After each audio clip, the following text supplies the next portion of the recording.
ಹಾರ್ಬರಿಗೆ ಹೇಗೆ ನವಮಂಗಳೂರು ಬಂದರು ಇಡೀ ಪ್ರದೇಶವನ್ನೇ ಕಬಳಿಸಿದೆ, ಅದೇ ರೀತಿ ಇಲ್ಲಿ ದೊಡ್ಡ ದೊಡ್ಡ ಶಿಪ್ಗಳು ಬರುವಂಥ ಒಂದು ಅವಕಾಶ ಆಗ್ತಿತ್ತು. ಇಲ್ಲಿ ಮೀನುಗಾರಿಕಾ ಬಂದರು ಆಗ್ತಿರ್ಲಿಲ್ಲ. ಹಾಗಾಗಿ ಪ್ರಥಮವಾಗಿ ಇವತ್ತಿನ ವರ್ಷ TFIಗಳ ಸಂಸ್ಮರಣಾ ದಿನ ಕೂಡ ಹೌದು. ಅದೇ ದಿವಸ ಇವತ್ತು ಶಿಲಾನ್ಯಾಸ ಕೂಡ ನಡೆದಿದೆ. ಯಾಕಂದರೆ ನಾವು ಇತಿಹಾಸವನ್ನು ಮರಿಬಾರ್ದು. ನಾವು ಏನನ್ನು ಕೂಡ ಮರಿಬಹುದು, ಆದರೆ ಇತಿಹಾಸವನ್ನು ಮರಿಬಾರ್ದು. ಹಾಗಾಗಿ ಇವತ್ತು ದಿವಂಗತ TFI ಮತ್ತು ದಿವಂಗತ ಮಲ್ಪೆ ಮಧ್ವರಾಜರನ್ನು ಪ್ರಥಮವಾಗಿ ನಾನು ಈ ಸಂದರ್ಭದಲ್ಲಿ ಸ್ಮರಿಸಿಕೊಳ್ಳುತ್ತಾ, ಇವತ್ತು ಮಲ್ಪೆ ಬಂದರು ವಿಶೇಷವಾದಂಥ ಅಭಿವೃದ್ಧಿಯನ್ನು ಕಾಣುವಂತಾಗಿದೆ. ಅದಕ್ಕೆ ಸರ್ವ ಜನರ ಸಹಕಾರ ಕೂಡ ಸಿಕ್ಕಿದೆ ಅಂತಕ್ಕಂಥದ್ದನ್ನು ನಾನು ಉಲ್ಲೇಖ ಮಾಡಬೇಕು. ವಿಶೇಷವಾಗಿ ಈಗ ನಾನು ಸಚಿವನಾದ ಮೇಲೆ ಈ ಮಲ್ಪೆ ಬಂದರಿನ ಸರ್ವತೋಮುಖ ಇನ್ನಷ್ಟು ಅಭಿವೃದ್ಧಿಗೋಸ್ಕರ ಹಲವಾರು ಕಾರ್ಯಕ್ರಮಗಳನ್ನು ಆಯೋಜನೆ ಮಾಡಿದ್ದೇನೆ. ಮುಖ್ಯಮಂತ್ರಿ ಸಿದ್ದರಾಮಯ್ಯನವರು ತಮ್ಮ ಬಜೆಟ್ನಲ್ಲಿ ಮಲ್ಪೆ ಬಂದರಿಗೆ 5 ಕೋಟಿ ರೂಪಾಯಿಯ ವಿಶೇಷ ಅನುದಾನವನ್ನು ಘೋಷಣೆ ಮಾಡಿದ್ದಾರೆ. ನಾನು ಈಗಾಗಲೇ ಅಧಿಕಾರಿಗಳನ್ನು ಕರೆಸಿ 5 ಕೋಟಿಯನ್ನು ಈ ಡ್ರೈನೇಜ್ ಸಮಸ್ಯೆಯನ್ನು ಪರಿಹಾರ ಮಾಡಲಿಕ್ಕೆ, ಇಲ್ಲೊಂದು ಎಲ್ಲ ಕಡೆಯಲ್ಲಿ ಆದಷ್ಟು ಮಟ್ಟಿಗೆ ಮಾರ್ಬಲನ್ನು ಹಾಕೋಬೇಕು, ಸ್ವಚ್ಛತೆ ಮಾಡಲಿಕ್ಕೆ ಅನುಕೂಲ ಆಗುವಂಥ ರೀತಿಯಲ್ಲಿ ಆ 5 ಕೋಟಿ ರೂಪಾಯಿಯನ್ನು ವಿನಿಯೋಗ ಮಾಡಲಿಕ್ಕೆ ಸೂಚನೆ ಕೊಟ್ಟಿದ್ದೇನೆ. ಮತ್ತು ಪಡುಕೆರೆಯಲ್ಲಿ ಕೂಡ ಜಟ್ಟಿ ನಿರ್ಮಾಣ ಮಾಡಲಿಕ್ಕೆ 20 ಕೋಟಿ ರೂಪಾಯಿಯ ಯೋಜನೆ ತಯಾರಿಸಿ ಅದಕ್ಕೆ ಪ್ರಥಮ ಹಂತವಾಗಿ 10 ಕೋಟಿ ರೂಪಾಯಿಯನ್ನು ಬಿಡುಗಡೆ ಮಾಡತಕ್ಕಂಥ ವ್ಯವಸ್ಥೆ ಕೂಡ ನಾವು ಮಾಡ್ತಾ ಇದ್ದೇವೆ. ಮತ್ತು ಗೊಬ್ಬರಿಯ ಪಾತೆಯಲ್ಲಿ ಡ್ರೆಡ್ಜಿಂಗ್ ವ್ಯವಸ್ಥೆ ಕೂಡ ಪ್ರಾರಂಭ ಮಾಡಿದ್ದೇವೆ. ಇಲ್ಲಿ ಬೇಸಿನ್ ಡ್ರೆಡ್ಜಿಂಗಿಗೆ ಕೇಂದ್ರ ಸರ್ಕಾರದ ಪಾಲು ಇನ್ನೂ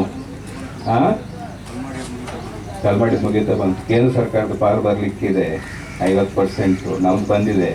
ಅದನ್ನು ಬೇಗ ಮಾಡಿದರೆ ಅದು ಡ್ರೆಡ್ಜಿಂಗ್ ಕೂಡ ಕೆಲಸ ಮಾಡಿಸ್ತೇವೆ ಅಂತ ಯಶೋಧರ ಪ್ರಪೋಸಲ್ ಎಲ್ಲ ಹೋಗಿದೆ. ನೀವು MP ಹತ್ರ ಹೇಳಿ ಅದು ಮಾಡಿಸ್ಕೊಡಿ. ಮತ್ತೆ ಡೀಸೆಲ್ ಸಬ್ಸಿಡಿ ಕೂಡ 100 ಕೋಟಿ ರೂಪಾಯಿ ಬಜೆಟ್ನಲ್ಲಿ ಘೋಷಣೆ ಮಾಡಿದರೂ ಕೂಡ ನಾವು ಹೆಚ್ಚುವರಿ ಸುಮಾರು 28 ಕೋಟಿ ರೂಪಾಯಿಯನ್ನು ಕೊಟ್ಟಿದ್ದೇವೆ. ಮತ್ತು ಈ ವರ್ಷಕ್ಕೆ 157 ಕೋಟಿ ರೂಪಾಯಿಯನ್ನು ಡೀಸೆಲ್ ಸಬ್ಸಿಡಿಗೋಸ್ಕರ ಕರ್ನಾಟಕದ ಇತಿಹಾಸದಲ್ಲೇ ಅತಿ ಹೆಚ್ಚು ಡೀಸೆಲ್ ಸಬ್ಸಿಡಿ ಕೊಡ್ತಕ್ಕಂಥ ಒಂದು ಘೋಷಣೆಯನ್ನು ನಮ್ಮ ಮುಖ್ಯಮಂತ್ರಿಗಳು ಸಿದ್ದರಾಮಯ್ಯನವರು ಮಾಡಿದ್ದಾರೆ. ನೀವು ಅಭಿನಂದಿಸೋದಿಲ್ಲ. ಮೀನುಗಾರ ಸಂಘದವರು ಕೆಲಸ ಎಷ್ಟು ಮಾಡಿದ್ರು ಅಭಿನಂದಿಸೋದಿಲ್ಲ.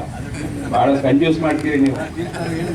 ಬೇರೆಯವರು ಸ್ವಲ್ಪ ಮಾಡಿದ್ರೆ ಅದನ್ನು ದೊಡ್ಡದು ಮಾಡ್ತೀರಿ, ನಾವು ದೊಡ್ಡ ಕೆಲಸ ಮಾಡಿದ್ರೆ ಅದನ್ನು ಸಣ್ಣದು ಮಾಡ್ತೀರಿ. ಅದೆಲ್ಲ ಗೊತ್ತಿಲ್ಲ ನನಗೆ. ನಿಮ್ಮ ಬಗ್ಗೆ ನನಗೆ ಅಸಮಾಧಾನ ಇದೆ, ಅದನ್ನು ಹೇಳ್ತೀನಿ. ಎಷ್ಟು ಕೆಲಸ ಮಾಡಿದರೂ ನೀವು ಒಂದು ಒಳ್ಳೆಯ ಮಾತಾಡುವಂಥ ಒಂದು ಕೂಡ ಕಲಿಬೇಕು ಅಂತ ಮೀನುಗಾರ ಸಂಘಕ್ಕೆ ನಾನು ವಿನಂತಿ ಮಾಡ್ತಾ ಇದ್ದೆ. ಅದೇ ರೀತಿಯಲ್ಲಿ ಇವತ್ತು ನನ್ನದೊಂದು ಆಶೆ ಇತ್ತು, ಪರ್ಸಿನ್ ಸಂಘದವರಿಗೆ ಕಟ್ಟಡ ಕಟ್ಟಲಿಕ್ಕೆ ಒಂದು ಜಾಗ ಆಗಬೇಕು, ಕನ್ನಿ ಸಂಘದವರಿಗೆ ಕಟ್ಟಡ ಕಟ್ಟಲಿಕ್ಕೆ ಒಂದು ಜಾಗ ಆಗಬೇಕು ಅಂತ 2 ಆಶೆ ನನ್ನ ಮನಸ್ಸಿನಲ್ಲಿತ್ತು. ಪ್ರಾಯಶಃ ಪರ್ಸಿನ್ ಸಂಘದ ನಾನೇ ಬಂದು ಆದೇಶ ಮಾಡಿದ್ದ ಪರ್ಸಿನ್ ಸಂಘ ಅದು ನಾನು ಮೀನುಗಾರಿಕಾ ಮಂತ್ರಿಗಳ ಹತ್ರ ಹೇಳಿದ್ದೆ, ಹಿಂದಿನ ಮೀನುಗಾರಿಕಾ ಮಂತ್ರಿಗಳ ಹತ್ರ.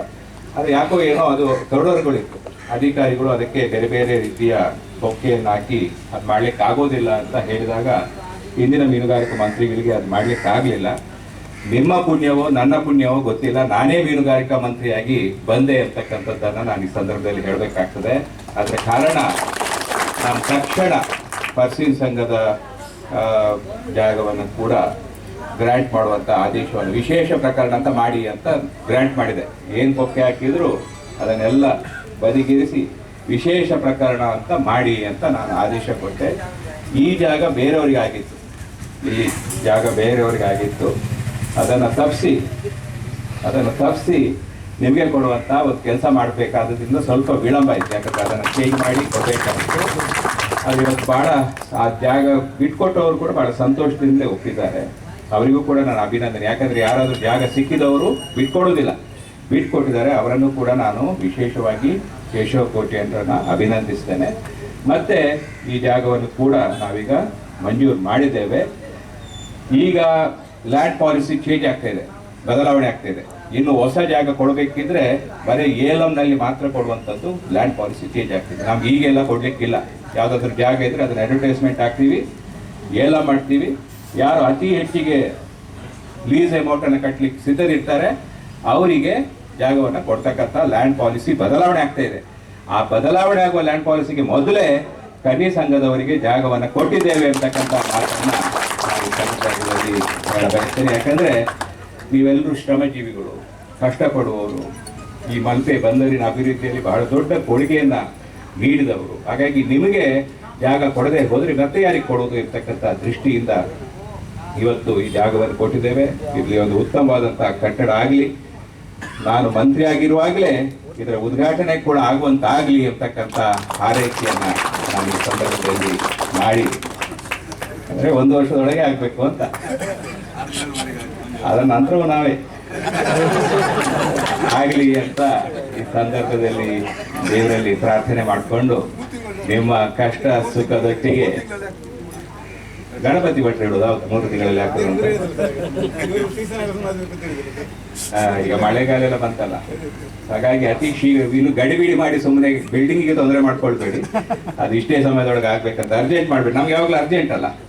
ಇವತ್ತು ಬೆಳಿಗ್ಗೆ ಯೋಚನೆ ಮಾಡಿದ್ರೆ ಸಂಜೆ ರೆಡಿ ಆಗ್ಬೇಕು, ಅರ್ಜೆಂಟ್, ಒಂಚೂರು ತಾಳ್ಮೆ ಇಲ್ಲ. ಹಾಗಾಗಿ ಸ್ವಲ್ಪ ತಾಳ್ಮೆಯಿಂದ ಒಳ್ಳೆಯ ಕಟ್ಟಡ ಇಲ್ಲಿ ನಿರ್ಮಾಣ ಆಗಲಿ. ಇಡೀ ಬಂದರ್ನಲ್ಲಿ ಇರ್ತಕ್ಕಂಥ ಎಲ್ಲ ಕಟ್ಟಡಗಳ ಪೈಕಿ ಕನ್ನಿ ಪಾರ್ಟಿಯ ಕಟ್ಟಡ ಅತ್ಯಂತ ಸುಂದರವಾಗಿದೆ ಅಂತಕ್ಕಂಥ ಒಂದು ಕೀರ್ತಿ ನಿಮಗೆ ಬರಲಿ ಅಂತ ಹಾರೈಸಿ